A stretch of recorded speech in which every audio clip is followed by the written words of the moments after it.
Welcome back, everybody, to Inside Texas Baseball. I'm your host, Evan Veith, as always, joined by Nash Talks Texas, staring beautifully into the camera right there from his side.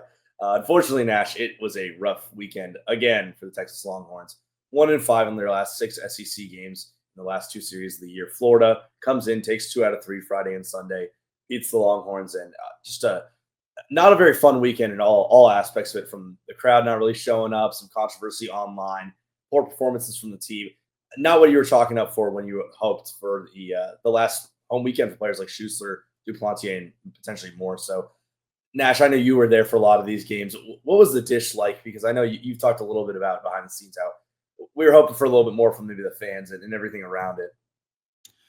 I mean, for the most part, it was pretty dead. You just got to say it, call it as it was. But I will say, man, after game two, when we had that rain delay, and Yeah. I, the drunk fans definitely made it. The environment definitely went up a notch.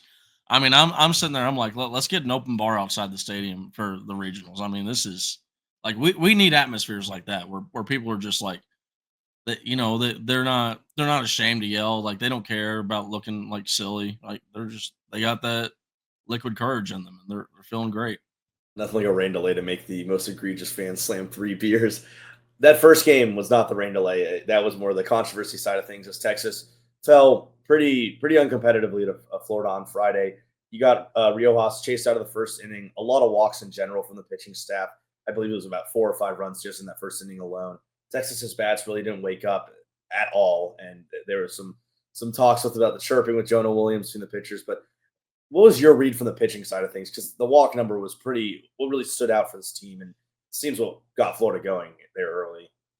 Yeah, I mean, that's just kind of been the theme of this Texas team lately is the lack of control from the pitching staff. I mean, if you get rid of those walks, Texas is right in that game the rest of the way through. If you even find a way to avoid that entire first inning, it's a 2-2 ball game, and who knows where maybe Texas takes a series, and maybe we feel a lot better about ourselves right now. But just a very uncharacteristic day from Ruger Riojas throwing a lot because this is a guy that is known for his ability to throw strikes and pound the zone. He just wasn't getting that done on Friday, and we're just I put out a tweet that might have been a little bit overreactionary, but we're getting close to where hey, that might just be a legitimate reaction. Is this pitching staff starting to get burned out? They they've been doing amazing, and they had some good results the next two games, but it's just this walk and this command issue. If they can't get that fixed, man, Texas might be in for a bad postseason. Well, it really is odd because this whole mentality that Shaw Singles brought over is pounding the strike zone. The strike zone is what wins college baseball games, and 3 hit by pitches and 5 walks is not commanding the strike zone at all. The hit by pitches have really been popping up a lot the last 2 weeks. It's been a problem for people like Harrison and Flores, but today it was really bad, or excuse me, on Friday it was really bad. One of the, I guess, good sides was Grayson Saunier had a really strong game. He almost pitched 6 full innings there. Got through kind of that Riojas took rubs, and then the hey, we're down a lot. Let's just try to get some good innings out of him. And when he gave you those good innings, and even though 8 runs were given up in total, it gave Texas a chance to claw back into it. But the bats were pretty dead for most of the game. You did get a pretty electric at bat from Williams, draws the walk, gets the crowd into it by chirping right back at the pitcher. Schlossnagel comes out. Kind of a big fuss about nothing, in my opinion. I made a tweet about it. I wasn't able to watch that game specifically. I had to do a lot of catching up this weekend, but it just seemed like such a nothing, like, who cares thing. And of course, fans on Twitter see a Texas player yapping at another person.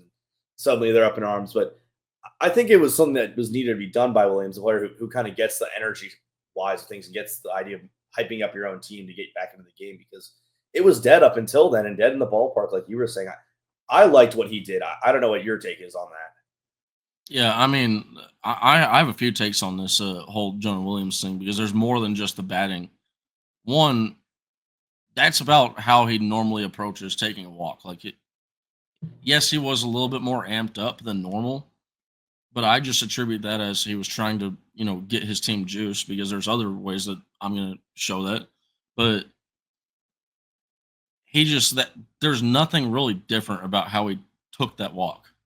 other than maybe he said something to the pitcher once or twice, and then he turned and said 2 or 3 words to the catcher, and then they got all offended and got up in arms, and then it is what it is. Now, a couple of the other things I saw from Jonah Williams. One, now this is something that we've seen all year long when he's just this is one of those things that let you know he really wanted to be on the Texas baseball team.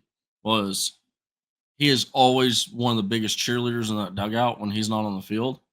He's obviously at 6'4", 6'5". He's one of the Can't miss tallest him. guys, so it's really easy to notice him. But he's up, he's yelling, he's trying to get his guys going all the time, and that was no different versus Florida in game one.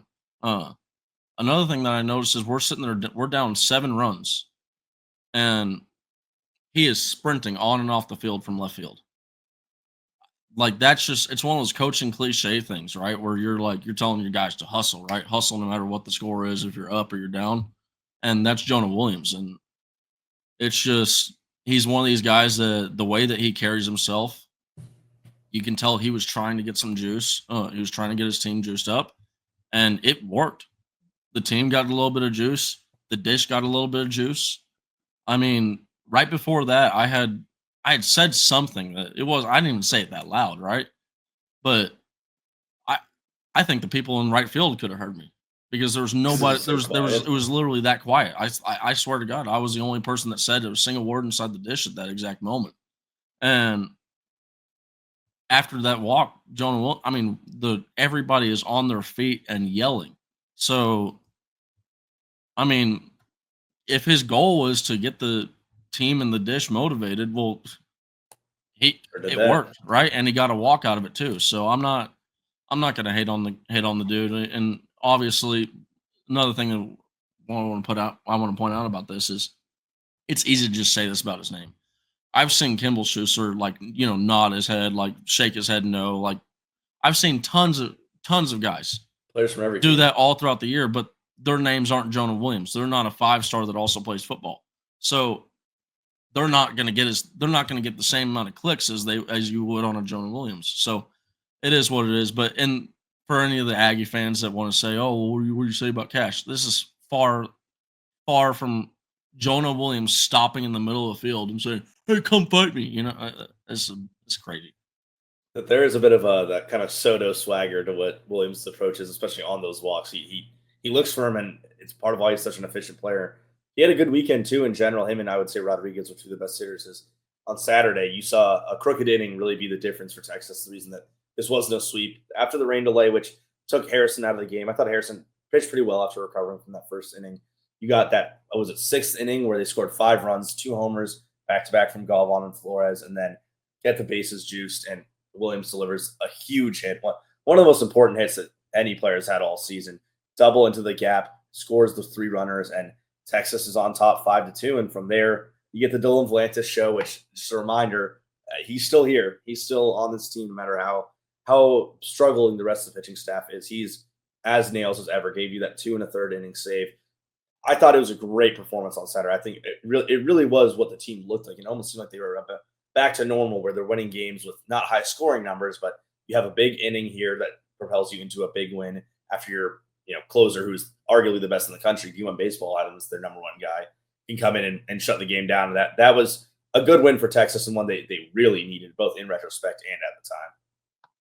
Yeah, I mean, game two that rain delay couldn't have come at a better time because their Right. pitcher, the Florida pitcher, was just on, and it's one of those deals where once he sat down for an hour, he can't go back out. That worked out for Texas. Yeah, Luke Harrison wasn't having a bad day himself, right? But Luke Harrison was already getting near that range where, hey, we're going to want to start to think about putting in the Grubs Yeah. or somebody else. So to be able to sit there and to go, you know what, we can save Grubs for potentially needing a win on Sunday, right? Let's go give it to Burns, and then when Burns got in trouble, hey, let's just stop this thing right now, and we got the lead.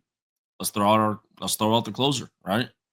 And let him get it. He's got save number 12 on the year. So he's creeping up Yep. there to the freshman SEC record of 16 and the Texas overall record of 19. Man, it's just that was perfectly timed. Team was able to go and get reset, get a regroup offensively. Maybe take a couple hacks inside the batting cage. You don't know. You never know. But uh, you come out, Galvan hits a homer, Flores ties it up, Yep. and then the next inning, Jonah Williams hits a double and puts Texas on top. I mean, that was kind of at the time that seemed like a great exclamation point after the whole game one debacle. Yeah. And you got a full one earned run. Obviously, there's an error that gave Harrison one of the runs there, but one earned run between Harrison, Burns, and Valantis kind of seemed like a classic pitching matchup. And team looked like they were in a really good spot heading into a final game of the series. You're getting Flores out on the mound, and again, he struggled as a pure starter on Sunday. I don't know if that can be his role. We can talk about that more in our OU preview later in the episode, but Flores did struggle, got out early, and it was just a disaster from the team. Gasparino gets yanked for some reasons that haven't fully been explained. Apparently it's not injury or performance, so who knows what that means. The second straight week he's had that happen, and Borba had some bad strikeouts. There was just some bad strikeouts in general from the team. I know you have your opinions about the umpires there, but it was really one of those wins that we used to the exclamation point on Saturday. I think it was an exclamation point the other way on Sunday where it's like, hey, here's the alarm bells. Like, this is a player only meeting after Schlossingel's pissed off. Apparently, the trainers can't even come to the or in the room, the locker room, because Schloss is yelling an ear off on these players. So maybe they needed a reset like this, but it's an ugly spot to leave the weekend off with, especially heading into a very hard hostile environment against one of your biggest rivals in the sport. Yeah, I mean, it's this Texas baseball team really hasn't been trending in the right direction, and it's more or less on the offensive side of the baseball. You look at the hits on the year. There's only been 14 games with 7 hits or less, and Arkansas, Florida, and all the Florida games are inside there. Both or two of the Arkansas games are in there. The last Arkansas game where we, our pitching staff kind of had they wanted to swap sides, and the pitching staff wanted to let the game down, not the offense, but give the game away. But yeah, this is we just haven't been hitting the ball well, and then also two of the Texas A&M games are in there now. To the Texas A&M game point, I look at that and I go, also, man, our pitching staff is one of the best in the nation, and we're always going to be in a chance to win the games. And it's for a great example is that it was 4-1 versus Florida.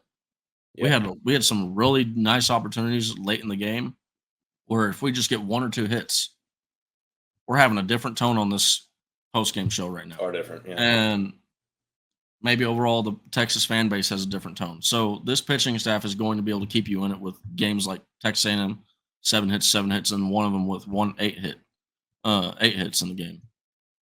Now, you obviously want to win games with a little bit of better cushion, hitting the ball well. This is something the team hasn't been doing well recently. Obviously dating back to the A&M game, with 7 of the 14 games of those 14 games with 7 hits or less. Yeah, it's just this isn't a good trend to see. But I also do look back to that A&M series and I say, you know what, it's not the end of the world, because even if we can't hit, as long as our pitching staff can just not figure it out, because they've already figured it out, but if they can get back to being who they are consistently, I still have all the confidence in this world in this Texas team. And it feels like there's a lot of moments that you can pinpoint where a one swing of the bat goes differently, and suddenly it's a one-run game. I mean, in the 8th inning, Rodriguez walks in a run. There's still bases loaded. Obviously, it's still 2 outs, but Florida gets a chance to knock more runners in with just a simple base hit. You got players getting on. It was 2 on in the bottom of the 9th, and after that, Mendoza and Galvan, top of the order, couldn't get it done. And that's where those games can be turned. And that's where you're Galvan didn't strike out looking, but that's just going to be. We can talk about that another day. That's for which should have been 2. Which should be it should have been 4-2 in the okay. Screw it. We're already here. So yeah, it's just this is where I understand the whole argument of I didn't even get to see the TrackMan numbers to see the run because I know TrackMan gives it a differential on the runs. Yeah. That number is irrelevant, because what TrackMan doesn't count in is I don't even need somebody to tell me that the TrackMan says that Ryland got walked on that last one. That's one run right there because he should have ended up being walked in later on. You add in it's a 4-2 ball game, right? Texas has one out. I don't care if the trackman says, "Oh, Texas only gets one more run on that." No, no, no. We have 2 outs to get either a base knock or just Right. put a ball in the air, and then now we're down 1 run in the ninth inning. It's a lot different of a ball game, and I hate when umpires make the ball games about themselves. But at the same time, I don't think that Jeff was making the ball game about himself. I just think he's that bad. He was bad before when he came to the dish. Every single time that he's been here, I forget the exact games, but I specifically remember yelling at him and knowing that he got fired from the MLB, and there's a whole bunch of stuff on that. But this dude was up there guessing, and it sucks that it affects kind of the confidence level and also you know the narrative around the team because it can be as simple as horrible calls that are 6 inches below a kneecap are being called strikes. And it's unfortunate how much the season has been clouded by similar sentiments from pretty much every team in the SEC. The officiating has been a problem that everyone has been pointing out because it's not helping anyone to It's have not nice just a balls come out. Texas thing, right? Like Yeah, it's not. this isn't just me complaining about Texas. LSU had it happen. Arkansas's had it happen. A&M's had it happen. Georgia's it's happened to literally every single team at this point. And if you think that this is just some coping thing, Florida could have easily stayed and won that game. Florida could have, but I would like to figure out how the game ends in a world where it's not affected by umpires. That's just me personally. Well, of course, we wish we could just go straight to the robo umps and just get it over with. Dude, I We're would not going to get into that. That's going to take another hour. We got an I would OU die of series. happiness. We've got an OU series coming up, but first, we're going to hear from our sponsor, Laura Baker. Hi, I want to tell you about Laura Baker. If you're looking for a new home in the 512 or even at this point, let's face it, 737 area code, there's only one number to call. That's Laura Baker at 512-784-0505. As a member of the elite Andy Allen team with Keller Williams, Laura has helped Longhorns find the home of their dreams in Central Texas. Just ask our resident sex symbol, Ian Boyd, who moved all the way from Michigan to Texas with Laura's help. Laura can help you find what you're looking for in the 512, the 737, or even parts of the 254 and the 210. Just, give her a call at 512-784-0505. Her email is in the description as well as the rest of her contact details. She's a friend. Give her a call. So yesterday was the last Sunday game of the SEC baseball season. It's going to be a Thursday series this week, short rest, which is maybe not the best for this Texas team who's it feels like they're just tired and debilitated, and Single's not happy, but you've got Kyson Witherspoon on the mound on Friday, which is I think the big headline when you're talking about this Oklahoma team and what they bring to the table, because it's a strong hitting team, but really they've got some aces both in the pen and with Witherspoon. His brother struggled a little bit as well, but I believe when D1 Baseball dropped their top Friday pitchers list, he was in the top 5, and that's what separates Oklahoma maybe from Texas at this current moment in time, because you are going to see a legitimate ace while Texas does not have theirs on the mound in Garrett Spencer. Chance of Baloo this weekend, we're not 100% sure. If I had to take one read, I wouldn't say he is playing, but you never know. He might be able to play in a DH role here. But Nash and Connor, if you don't mind pulling up some of the graphics here, what stands out to you about this OU team that Texas is going to have to work out for or look out for as they head to Norman this week? I mean, really, I know we've said this for a couple teams this year, but it really does, especially at this point in the year, it feels like these are almost the same teams going in. That like hitting just has not been there, and there are staff that relies on their pitching to get the job done and get some wins. Now, to that point, I think that this goes and shows really kind of how special of a season Texas has had with fairly the same team. I mean, Texas is 40 and 10 versus Oklahoma sitting at 32 and 17. And they're 13 and 14 in the SEC. I mean, like I think that's a lot of what people were expecting year one out of Texas with this roster. So, I mean, it's one of those deals where you know what, like I think that there are a lot of similarities that you can draw to with this team, but with with the lack of confidence in the offense, I mean, I think that Oklahoma might have an edge in this just because they've kind of been here more or less all season long with this kind of type of team, a pitching team where offense might be able to get the job done, uh, like in a random game here or there. But they're just, if you go and look at their games, they're not winning a lot of games with the high run count, right? Um, I just feel like they may have a little bit of an advantage, putting down more bunts, putting down, doing more hit and runs, doing some of these things, working the bases, almost similar to how Auburn was. But I just, man, at the same time, as long as we can just go out there and pitch the ball really well, uh, I think that Texas can go out there and win this game. We can grind out some games, but I mean, it's just this is going to be probably one of the hardest grinds of the season for us. Yeah, and as you can see, 110s and later for a lot of these stats on the batting average side of things, it will be a pitcher's weekend. That's probably what's going to be happening here. I want to talk a little bit about the lineup and the construction of what Texas is looking at, because obviously they need to prepare for Baloo to be playing in the postseason, and they have some questions after that with who stays and who goes if he does. Galvan and Schuster are the two best hitters on the team currently. They've been tremendous. Rodriguez and Williams specifically have been really good these past two series. I thought Rodriguez had an awesome weekend, and Williams did as well. And then after that, you've had some up and down. The middle infielders, Flores not getting on base at the clip that you'd want at all. He's at an OBP of under 300 in conference play, I believe.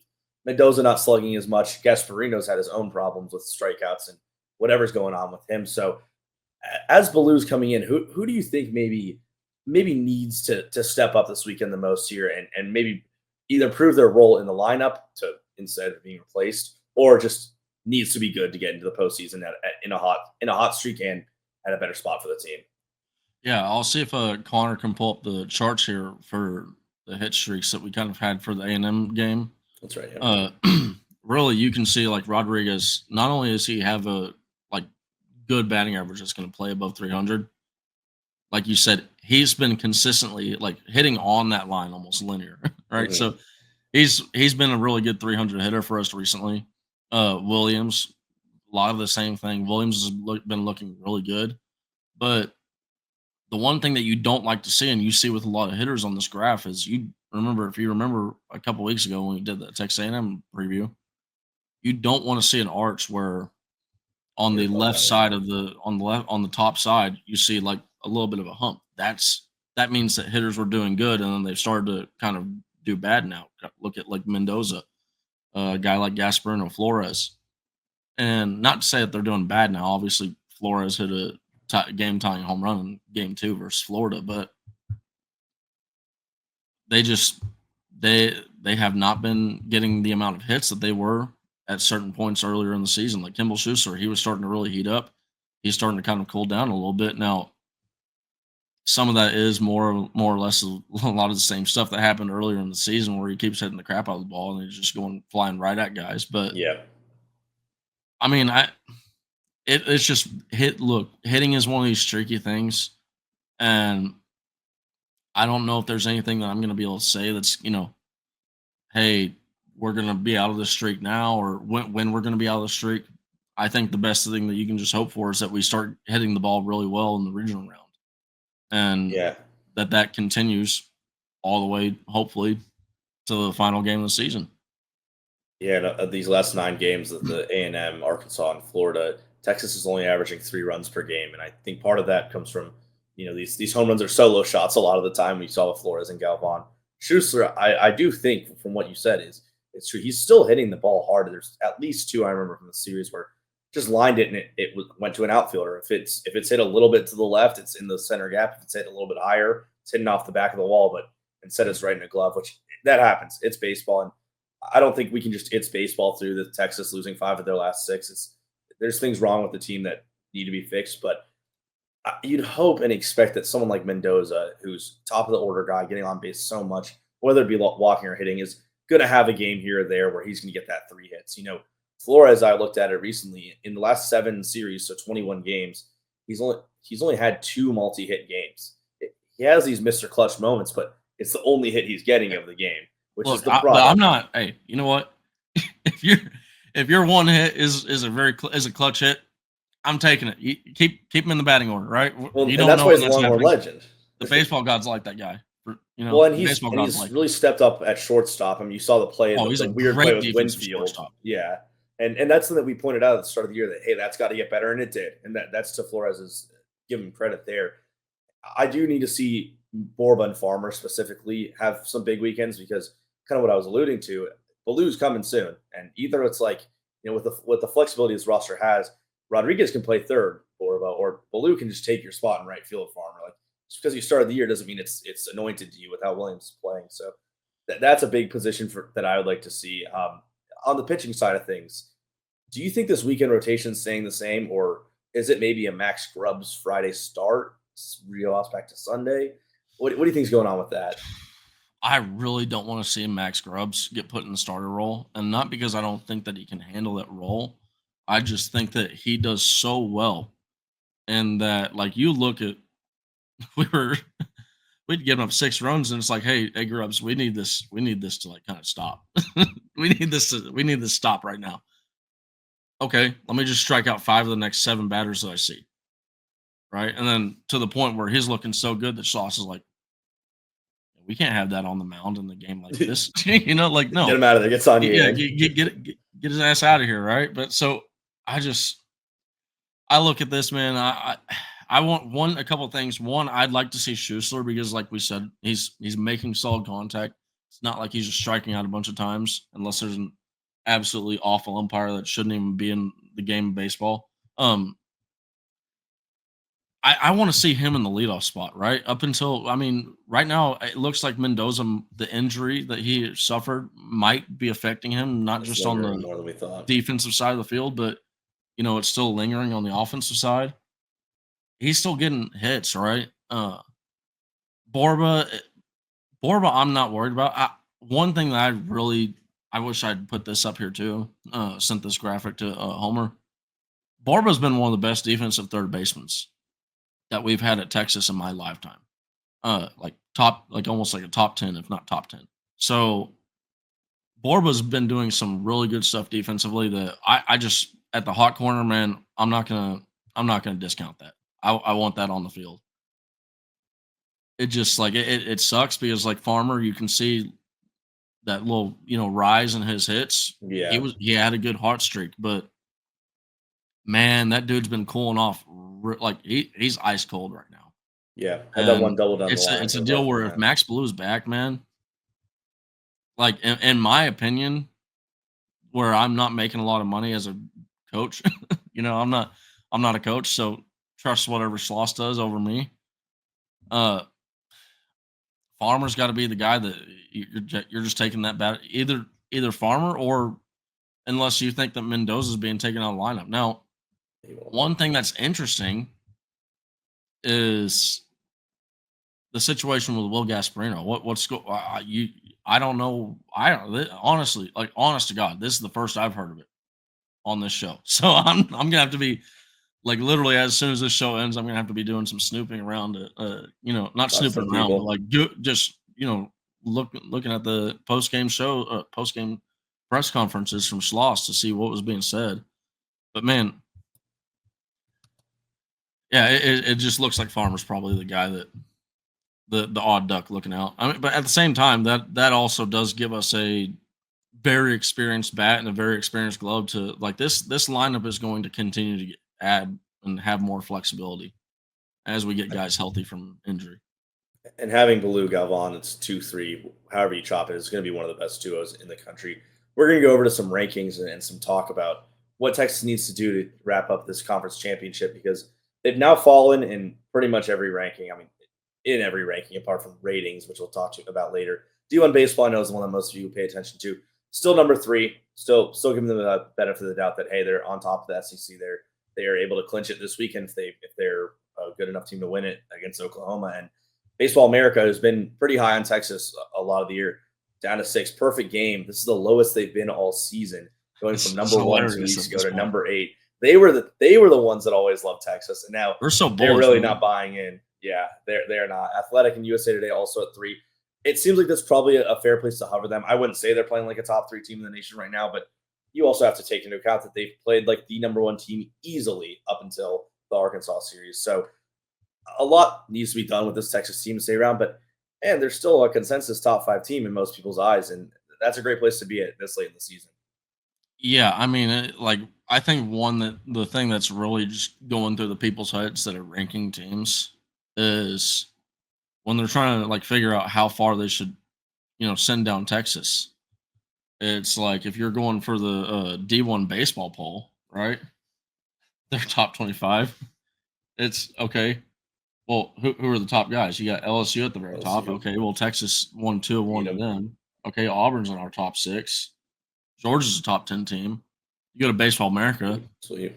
Georgia, Auburn, and LSU are all top 10, are all top 3 teams. I think same for perfect game. So you're sitting there and you're like, Texas is like what 8-1 versus those teams. Now, granted, 8-1. it's at home, No. and I know there's a big ordeal over home versus away road games, but they're probably just sitting there going, how can we like justify having these teams up here and then knocking Texas down just because 2 bad weekends? And you know what? And here's the deal too.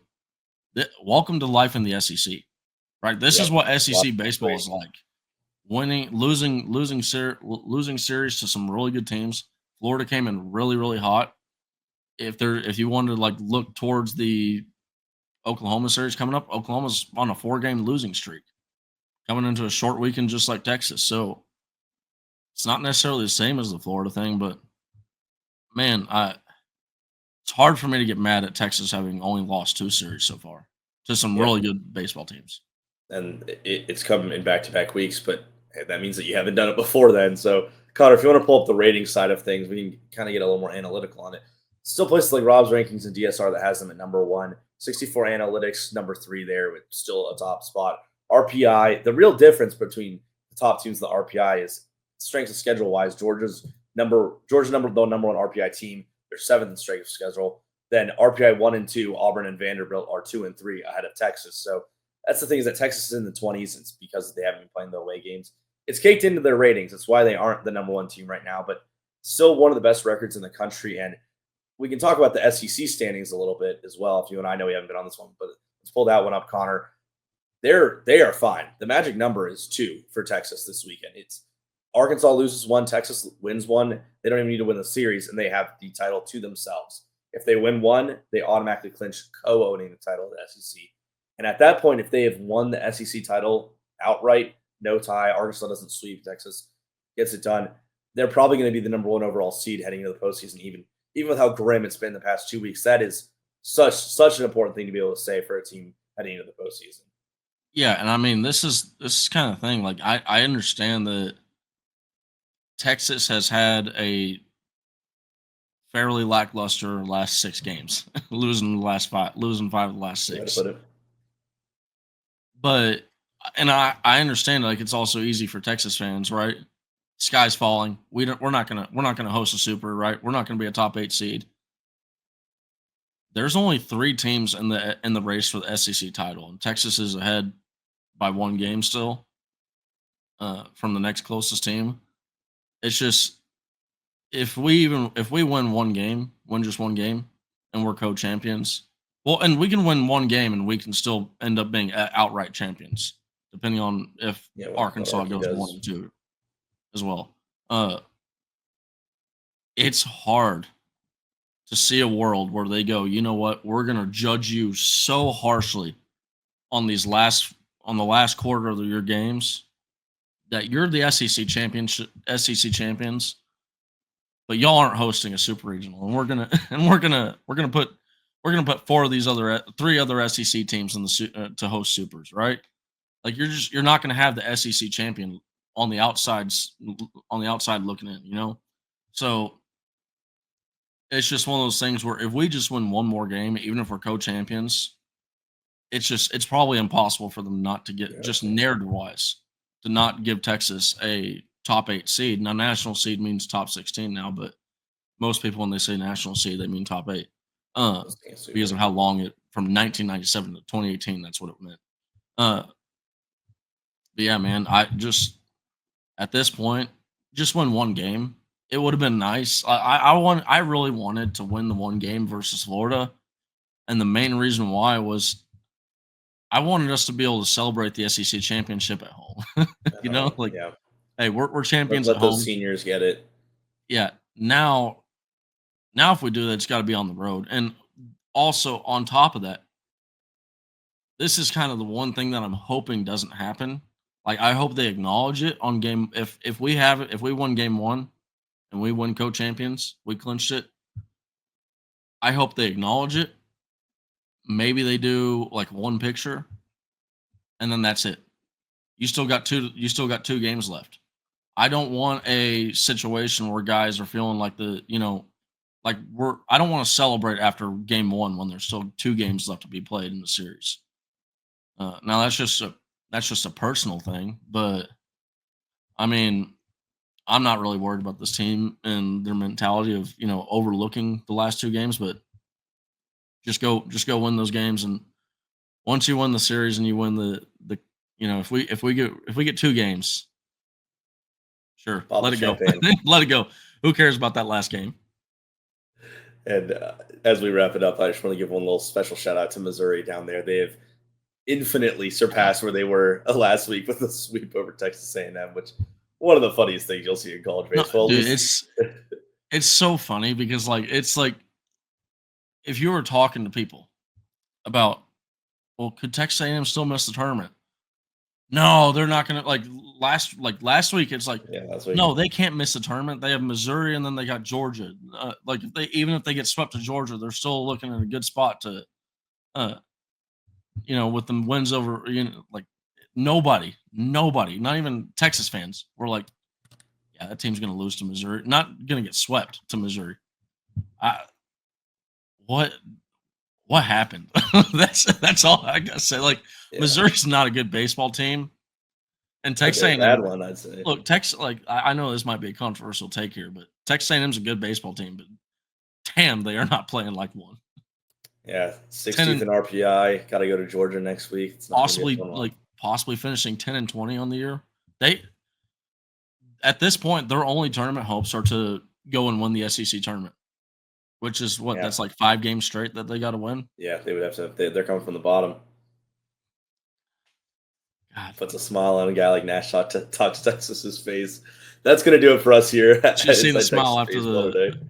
just seen the smile after that first game. How they lost that one. Oh my god! Like when I found out how they lost it, I was like, oh yeah, what? the 9th inning. That's pretty hilarious to get those updates. I wasn't watching along, but thank you guys as always for watching. Inside Texas is the #1 spot to go for all the Texas baseball, football, basketball, anything Texas content out there. It's one of the best sites you can find. Nash and I are over there writing pretty much every day that we can, and it's a blast hanging out there with y'all on the boards. It's been a great show today, Nash. Thanks for coming on, even though it's been a rough weekend for Texas baseball. Thank you to Connor behind the scenes and everyone at Inside Texas. We'll see y'all next time. Welcome.